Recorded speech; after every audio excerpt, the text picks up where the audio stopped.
Okay, a quick way that you can tell if you have nocardia when you're a little kid, nocardia farcinica infection, is I live up to the Collin Pass. Well, I lived up here in Pinion Hills. I live here in Hesperia now, but Hesperia will do it. You take Hesperia down the 15 freeway, and your ears start to pop, and then one day, after a few years, my ears weren't popping and they're muffled. They're like, and it was causing pressure in my head.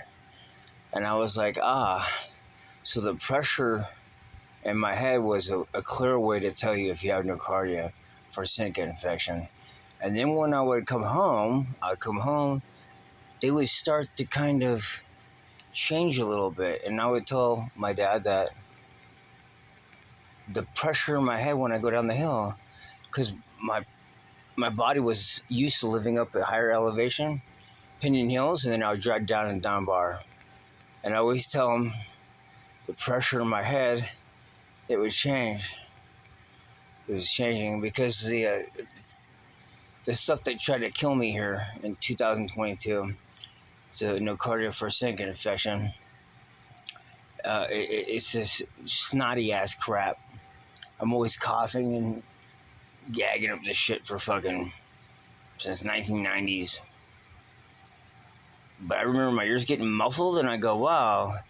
And then I would tell somebody about it, like my dad or my mom, and they'd be like, well, you got a cold, so that might mess your head a little bit. A cold.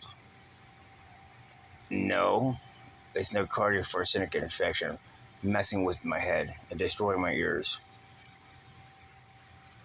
So I don't know if this helps anybody, but living up in Hesperia and driving down to Down Bar and your ears not popping all day and you're muffled, your ears are muffled, then you go home a couple days later, go up the Collin Pass, up the freeway, back to Pinion Hills, and then your ears start, you can hear them kind of, you hear a cracking noise in your ear.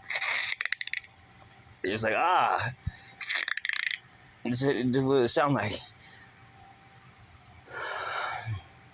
So that's another way you can find out if you have nocardia farcinica infection.